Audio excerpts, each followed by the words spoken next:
Wanwango thuolo machielo kuom ng'wono mar Nyasaye okinyi mar tich abich ma kawuono ma Nyasaye ma jang'wono kendo ma jahera ma jahono otimonwa kodi mondo warom. Jehova mondo gwedhi kuom kawo thuolo makende ahinya mondo iyudi gweth mar okinyi kapok idhi e tijini machielo. En tich abich machielo kendo ma Nyasaye omiyowa kuom ng'wono. Wachako warado kuom tekone. Adwani mondo akoni ni ma en Lolwe TV kama Nyasaye osewuoye gi nyithinde mondo wayalie Yesu ka wapuonjo sana kendo walando nying maber mar Ruoth. Abiro yalo wachni kawuono gokinyi kendo akwayi kuom ng'wono ibed jal mawinjo kendo kawo to mako. Nyasaye mondo gwedhi kuom kawo thuoloni kendo kuom yie mondo injili oyal kibedo piny. Adwaro ni mondo akoni ni kiyie to kawie simbino ero mondo indiki kamoro ni Bible kata indiki ni Muma Maler. Inyalo ndiko gi English kata gi Dholuo. Kindiko gi Dholuo ni Muma tibiro yudo weche mabecho ma biro jiwo dhood chunyi to gibiro biro gi Dholuo. To kindiko ni Bible to gibiro biro gi English weche malong'o biro jiwo chunyi. Runang'o text mabecho mawuok e Muma majiwo chuny. Kisendiko kamano to ore namba mar 71992. Nyasaye mratego mondo umi osana mondo gwedhi kitimo mano. Biro kawi siling 3 kende to nwang'o weche maduogo chunyi kata chunyi chunya mor gokinyi masani mondo agoye erokamano nyithi Nyasaye mamoko kachako kodi in mikawo thuolo mondo ine kendo mondo iwinji wach maber makelo ngima. Nyasaye mondo gwedhi ahinya. Agoyo ni erokamano mang'eny de onge yin koro bedo na kado bedo kayiem nono. Adwani mondo ago erokamano ne nyara maluoro iluongo ni Lilian Mokrieka ni e piny Amerika. Chunya mor kode kuom gik mosetimo nikech injili. Chunya mor kod omera maluoro ma japuonj Yusuf Josi Odimbo ka entiere Starlight Senior Academy Dandora. Amor kod nyara Vivian Ojiayo ka ni Port Victoria. Chunya ogeni ahinya kuom injili mosechungo kuom ndalogi duto. Chunya mor kod wadwa Michael Otieno Masiaga mar Rehema OVC ka en kanyo gi nyithi Nyasaye mamoko kamoting'o Obango Manyakwara kande gi joma moko. Chunya mor kod Joseph Onyango mabende luongo ni Chea Wuod Kochia. Chunya mor kod ahinya. Chunya mor kod wadwa mabende Wuod Kochia modak Kitengela miluongo ni Korinda. Erokamano wadwa Wuod Kochia. Nyasaye mondo gwedhi. Bende ago erokamano ne nera maluoro Joseph Opapa kuom tich mosetiyo nikech injili. Bende ago erokamano ne Bishop marwa Julius Otieno ma wuod Dondi kuom siyie mondo injili oyal gi jodolo ma watiyo tijni e kanisa wa mar Foundation of Eternal Life Church Dandora. Nyasaye ma jang'wono osana matimo gik madongo mondo gwedhi in bende mama na Eunice Matunga ka intiere Sori Center but Kabondo Ramba kanyo. Nyasaye biro ting'i malo nyaka Mary Abwao kama intiere piny Alego. Erokamano ahinya in bende. Erokamano ahinya mama na maluongo ni Mino Yugis Mrs. Obonyo. Chunya mor kodgi ahinya kuom chungi injili. In bende chunya mor kodi nikech igombo mondo ichungi injili. Mane omiyo aketo namba na kanyo ero mondo weche ariyo timre.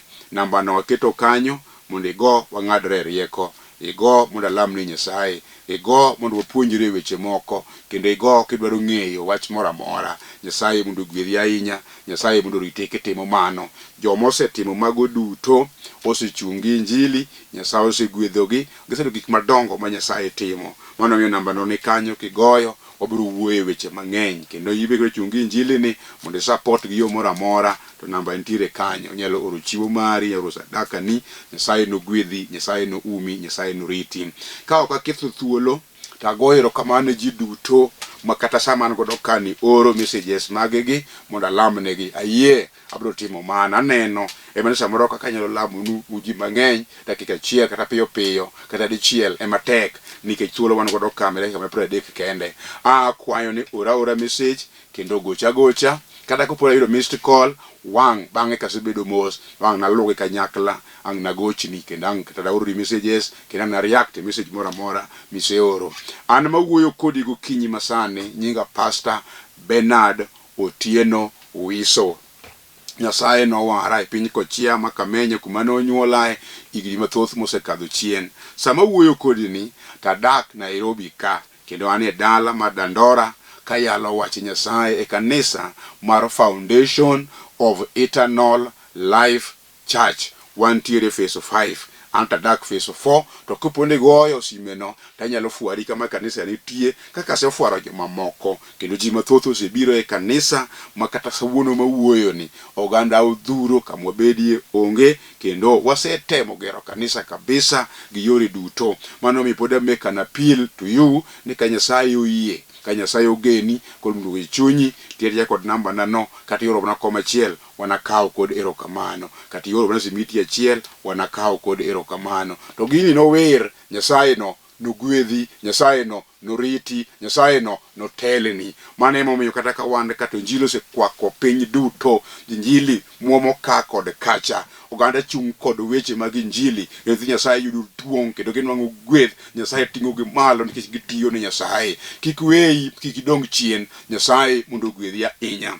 Adwa lamo Nyasaye ka wachako eka bang'e chien ka wang'we tigo talamo kodi Nyasaye wach moro amora matek ma in go kama inena ne bolria ne kendo ibeda mos ka uthuolo ni kata ka wuone yiti chabich masani iwuog modeko matin to wuoga ni saa 12 gi nus ka sani wasitieko wach makelo ngima ma Nyasaye okelo na sani bolria nyimo wachni kendo ikaw wachne gi teko mang'ongo kawe gidwokori chien kendo timore nono mondo ne ka wachni tiyoni chunya mor kod injili kuom gik madongo ba injili timo in be ka wuono dwa tiyoni omiyo an kod moro mang'eny kikaw thuolo mondo ibed piny mondo iwinj wach Nyasaye kata in mana gari tiwinjo wachni kata nene na YouTube to ket gari kando mondo ibed piny kendo ibed mos mondo iwinj wach ma Jehova dwa kelo. Osana iko konyruok kawuono gokinyi chunya mor manade erokamano kuom setimo gik madongo. Nyasaye mondo gwedhi ahinya, Nyasaye mondo riti ka gik malong'o dwa timore. Iwinjo adwa lamo Nyasaye gochongi piny kama intie mondo walam. Nyasachwa kendo wuonwa man kod teko, Nyasaye manyalo gik moko duto te. Osana simba makayuda aluongo nyingi e okinyi ni nikech ineno kendo ing'eyo kendo in kod duoko mar gik moko te. Mama matuo ni inene, jaduong' machunye chandore wach matek ni bende ineno, kijana mafiso tamo ni ineno, nyako makaka chwaki otamo ni ma bende ineno. Aori kuonde go te Nyasaye, Nyasaye miwuoyo godo to timo gik madongo. Aori kuonde go te sani, riebadi mar ng'uono mondo maki gik maricho ma jasigu sechano imieri madongo kod matindo tikel ber mosiko manyaka chieng'. E okinyi no yaw paro malach mag jogi mondo gikaw weche malong'o manyalo miyo gi chuny giduogi maketho nyaka loch mudho mag jasigu to kelo ber mosiko manyaka chieng'. Alami kawuono ka yie Nyasaye ok ni kud wiwa ikono gik malong'o sani miyo chuny mar mako weche malong'o mondo wariti mondo iko dala mosiko manyaka chieng'. Alamo ka yie ni setimo e nying Yesu Kristo ma jawarwa. Amen. Kama intiere chunya nyisa mondo jiwi mondo ibede wachi ni amen. Adwa somo wach mondiki e kitabu mar Wuok 14 matindo 5 nyaka 9. Ndiko lero kama: kane onyis ruodh Misri ni jo-Israel oseringo, chunye gi chuny jodonge nolokore ni nonego kik giwe gia mi giwacho niya, ang'o mwasetimoni? Waseweyo wasumbwa ma jo-Israel odhi. Omiyo Farao no iko gache mar lweny modhi gi joge mag lweny. Nokaw geche mag lweny moyier 600 gi geche moko duto mag Misri ka jotend lweny ni ei moro ka moro. Ruoth Nyasaye nomiyo chuny Farao ruodh Misri odoko matek mi nolawo jo-Israel ma nosewuok ka chunygi ochayo jo-Misri. Jo-Misri nolawo gi farese Farao geche Farao duto gi geche mag lweny kod jo-farese ne kaachiel gi joge mag lweny mi gijuko gi ka gibuoro e dho nam but Pilahiroth yo wuok chieng' mar Baal-Zephon. Wach madwa wuoye kawuono wacho kama: ginilawa to bende ginejokwa. Mane thuono wach ma Jehova okelona e okinyi masani. Ginilawa to bende Ginejukowa. Mama na kod owadwa, iwinjo nyamera, kijana matin kama intie. Adwa ni mondo apenji, gini lawi, to kipimo be ginejuki. Ma wach manotimore chieng' moro ka nyithind Israel Jehova ogolo gi teko mang'ongo e piny mar Misri. Gisedak kuno higni 430. Giseneno masira, osechwadgi, osesandgi, ginie thagruok, ok gichiemo maber, ginyono matafari, kendo gineno gik madongo ma itimonegi e piny Misri. Pi wang'gi chwer pile, gionge kod mor. Jo Misri to miel kani kod mor mathoth. Jo Israel okumo kendo kuyo, gionge kod gima ber madegiwachi e nyim jo Misri. Gin kod thagruok, gineno weche matek. Kata kamano, mano kadwa wuoye. Adwa mana wuoyo kuom wach ni Nyasaye ogolo gi koro e chandruok ma gintiere no. Giwuok kendo gidhi. Giwuotho ka Jehova otelo negi. Ginie thim. Kaka wuodh gi Nyasaye no design. No kendo wuoth moriere kama tichopo Kanaan. Then wuoth midok koni, tidok koni. Ichak idok kocha, tichak idok koni. Neno wuoth mogondore. Ne ok oyot kata matin. Omiyo kama chiegni, mano giwuotho dakika manok kende, nokawogi ndalo mang'eny. Ero gibagni kendo thim ochamogi. Ginie thim kuro, giwuotho kama, gidoko koni, thim ochamogi. Yo moriere tir bende onge. Jehova to pod Nyasaye. Kata gidok koni, Nyasaye otelonegi atela. Kata gidok koni, Nyasaye otelonegi atela. Kata kamano, Farao chako paro kod joge. Oluong cabinet meeting.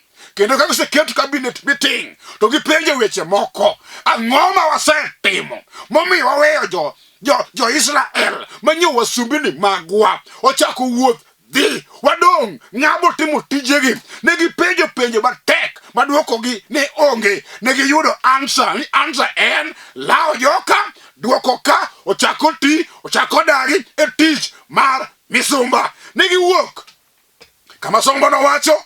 Farao wuon nokawo geche 600 mag jolweny, kendo geche duto nochako giro ka ng'wech dhi gilao jo Misri. Farao bende ni kodgi. Apako nying Yesu, apako sana, apako jaloch, apako simba. Chieng' onogo piny ne dung' buru, geche giro, farese ringo, jawuoyi mabetegi dongo roteke moro ka moro nie farai gari ka gari, kendo riembogi ka farese dung'. Asikeche ringo bang' jo Israel. Jo Israel milawo to kia ni lawogi gin to giwuotho awuotho e thim, gipako Jehova, giwerne rieso, giwachono sana, dine onge in, de ok waa Misri. Giwacho ni Ruoth, erokamano kuom golowa e twech. Ok ging'eyo na adui luwo bang'gi. Kapod ginie thim kamano, ndiko kona niya, ne gijuko jogi. Kendo ka jo Israel nong'iyo chien, moro manyogi ni godo norumo. Gipenjo Musa penjo moko matek, nango duoko gi bende onge. Ikone Musa, ai wang'iyo chien waneno jo Misri biro, to dho nam bedie mbelewa. Waltim wachom kure, wabro tim ang'o? Ere gima watim? Jogi lawowa, gidwa negowa, kata gidwa makowa gi thuon, giduokowa e tich misumba manyo waparo ni wase ae. Dhogi omoko, pi wang'gi chwer, gichako ywak. Moro manyogi olokore gi moro nolokore kuyo, moro rumo. Joseph penjo moko, ang'o momiyo ne wawuok e piny mar Misri? Kare ne ber bedo abeda kocha, moloyo jogi biro negowa e thim ka. Omiyo apenjo niya, gibiro lawowa, to bende ginimakwa, to bende ginijukowa, to paro ma gin godo kodwa no be biro ritimore? Jehova Nyasaye mwatiyone be biro yie mondo gijukwa? Ndiko lero niya, kane gichopo machiegni, Nyasaye ma jahono omako ng'ato to ok we mondo chak dogi e chandruok gi thagruok gi weche maricho manyo en tie.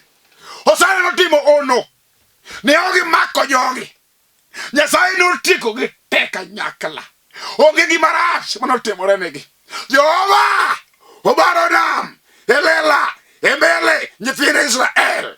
Israel wuotho ka gin joloch. Ging'ado i nam ka gima en lo motuo.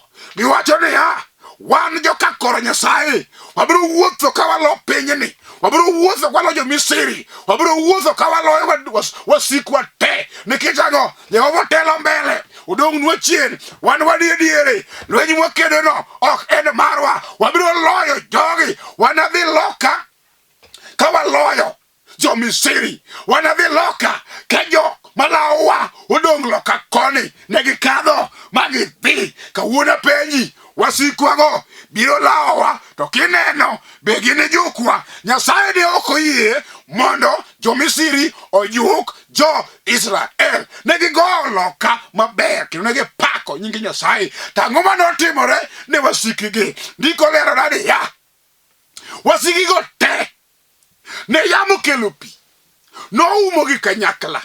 Negitho, negilal, negirumo. Gima ne ginego, paro mane ginego ne ok ochopo kare. Negidwa mako mondo giduok jo Israel, ne ok giduoko. Negidwa negogi, ne ok ginego. Negidwa thirogi, ne ok githiro. Ang'o manotimore? Jehova Nyasaye mwayalo wachne gi chunywa duto ni notimo ono. Kawuono iba penjo, wasikigo biro lawi to bende ginejuki. Kawuono akelo wach malong'o. Osana biro kod wach maduoko chuny. Jehova penjo, wasigugo nolawowa to be ginejukowa.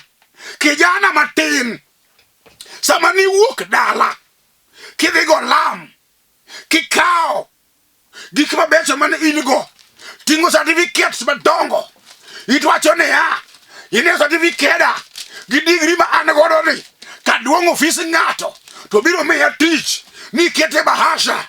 Ichopo boma mar Nairobi sama in Mombasa tiwinjo ang'o motimore momiyo chenro maber mane nigodo kama pok ochopo kare. Bin wasiki nojuki. Bin wasigu mar dalau nolawi mojuki moketho chenro mane inigo mochako duoki e tich mar bedo misumba mane paro ni kichopo Nairobi tibiro ae otongo mane goyo dala e nying Yesu. Kawuona penjo, ineno nade idoki tijino kendo baro yien mane baro ne ji e koro gweng'? Ineno nade idoki sani binigi lawi magijuki? Iwinjo nyako? Ang'eyo adiera ni nyaminu moro no negijuko. Nochako wuotho gi tiende maber modak higni 3-4. Nojuke kanye mochako duoke pacho. Tinde en e center e maro matin man dalau kanyo. Ema tije koduoge oyawe tich moro matin nikech dak notame. Negijuki. Kawuono takelo wach manyalo mi buodhi obadho mar jasigu. Ma wasigu teng'e lwete kowacho ni ai nyare ng'ane no ok mul. Nyako no nyono yie motegno maka Jehova omako Yesu ratego. Kawuono aduoko ni geno manyosekethore. Kana wasik dala walawa. Kana wasigu lawi. Kana wasik dala ulawi. Neginego nyithindu ma ine midong'. Ero ine mane tony kendi.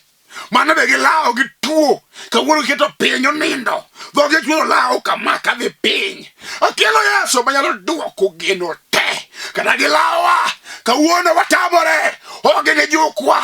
Kata niwatemo. Niwateko gedo to tamore. Jehova biro miyo wayuom wasigu wanagedi. Kata niwachako niwadhi sikul to fees nolal gi koriyo mawe form 2. Kawuono wacho ni karamo chutho. Fees biro yudore. Wasigugo ok nolawa manojukwa nikech ang'o? Jehova ni mbele. Jehova ni chien. Wanie diere. Ok wanayie wachak wadog Misri. Wabiro loyo jasigu. Mama na iwinjo kawuono akelo ni Yesu mabiro yie mondi lochi kawuono. Kata osekethore machalo nade ma chunyi oserumo kendo ipenjo weche moko ni yawa to wabiro nyalo. Ibiro nyalo nikech Jehova emoseki kelo weche mag loch e lweti sani. Wasigu nolawa ok Ginejukowa. Apako nying Yesu, apako nying sana, apako nying jaloch, apako nying loch. En kod duoko mar gik malongo mosepenje.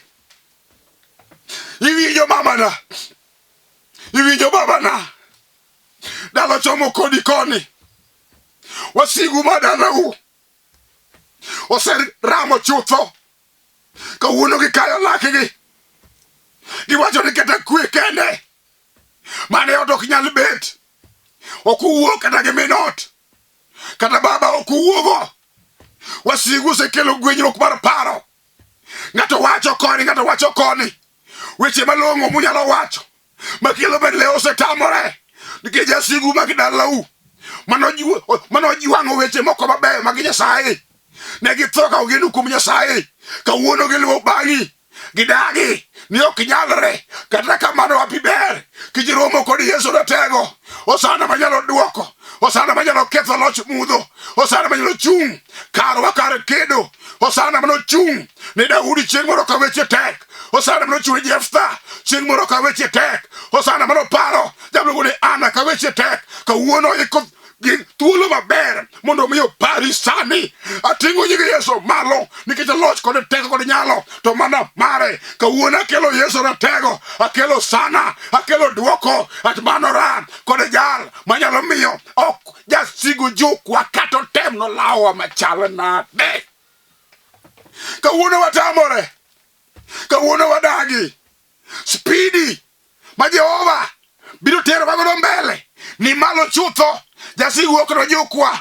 Iwinjo mamana, abiro muna rauni, abiro muna jiwi, ajiwu muna duokni, abiro muna kelni, abiro muna makbadi, mondo wuothe kanyakla, mondo yobo jasigu. Onyalo lawo we yore te, onyalo yawo we yore te. To kawuono osana wacho ok nojukwa. Tuoche mag ndulme ok nojukwa. Mago mag okimi ok nojukwa. Mago mag kansa ok nojukwa. Mago fuo mag ran ok nojukwa. Mago mag dhier makaka timo tamore ok nojukwa. Awuoyo nade, awuoyo kuom Yesu. Awuoyo nade, awuoyo kuom jaloch. Awuoyo nade, awuoyo kuom Jehova. Awuoyo nade, awuoyo kuom Nyasaye manokonyo Musa. Awuoyo kuom Nyasaye manyokonyo Joshua. Awuoyo kuom Nyasaye manyokonyo Ayubu. Awuoyo kuom Nyasaye manyokonyo Ana. Ibe Nyasaye konyi sani ka uyie sani. Wach ni ha an be wasik dalawa ok nojuka.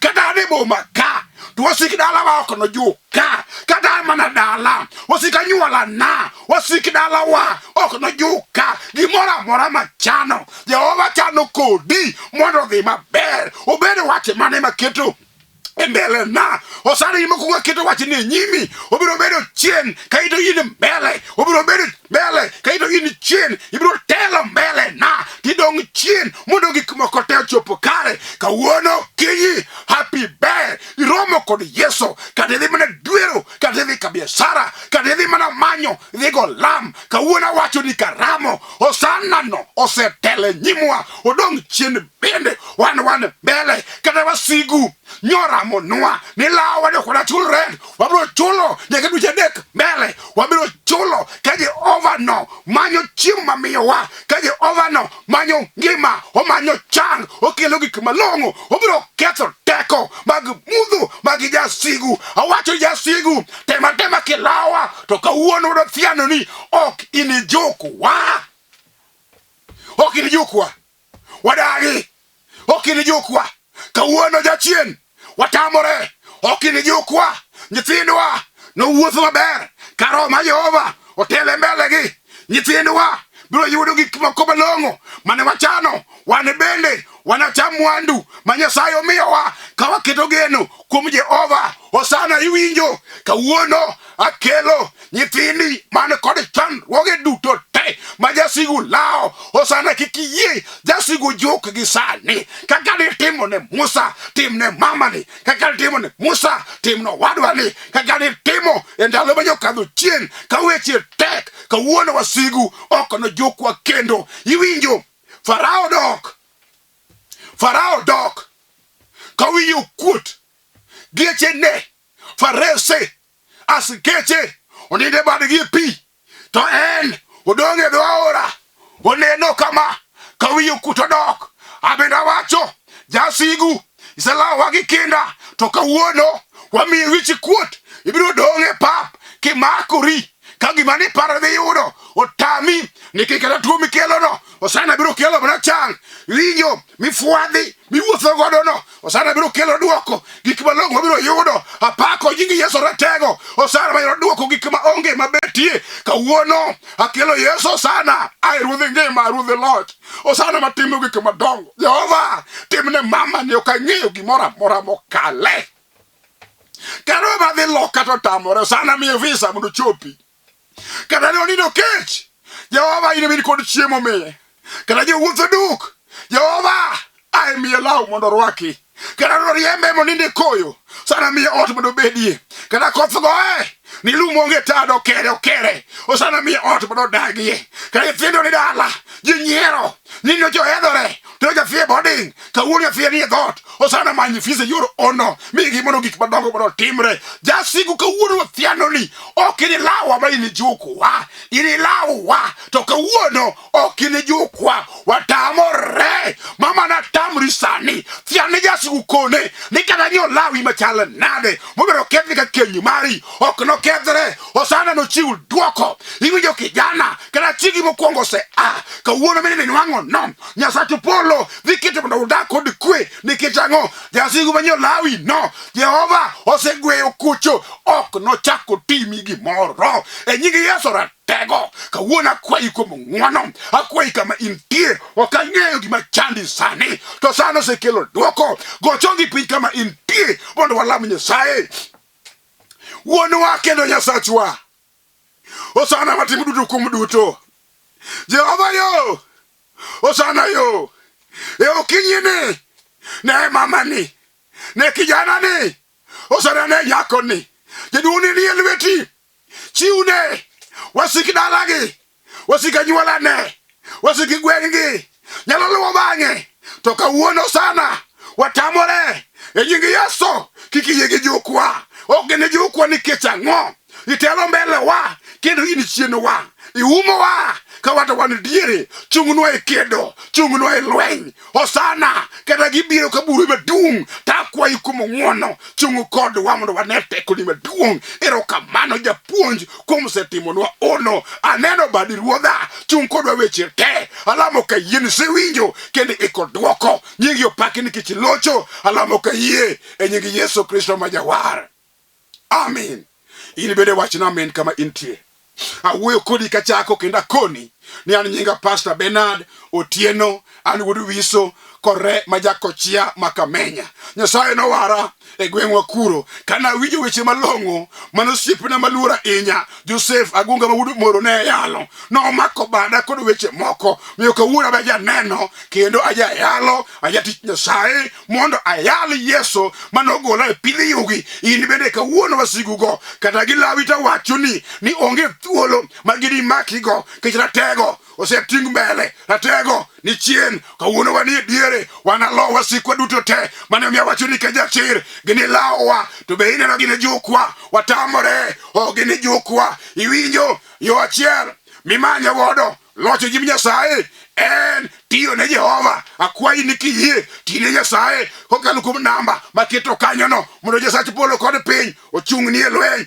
ochung'ni e kedo otini kendo mak badi mondo kawuono kendo sigu lawa ogine nyal ogine jukwa iwinjo mama na arwaki e kanisa mar Foundation of Inner Life Church kawanti Dandora go namba no ero mondo wawuo wawinjire weche moko osara ni kod weche malong'o mondo wapo kanyakla kik wil Noki goyo namba no kiki wil mokotiyo kanyakla kiki wil mokwa makore warwaki kanisa bi mondo wati Jehova Nyasaye mondo gwedhi oumi oriti oteli e weche duto te ma ok wawacho sani wawachi sime Nyasaye mondo gwedhi ahinya noganda magocho oganda magoro messages winji Nyasaye polo otimni dwaro mar chunyi tapenjo ne ya kada dogi lawa begine jukwa ansa ene ne ya ok ginejukowa nikech ang'o? Jehova emotelo mbele, Jehova eman chien, oketowa diere, wanalochi nikech Jehova ni kod teko. Kamane dwaroni Nyasaye mondo gwedhi, osana mondo umi, osana mondo riti. Alamo kodi, alamo kayie, wanalamo kanyakla, Jehova mondo ting'i malo weche duto te.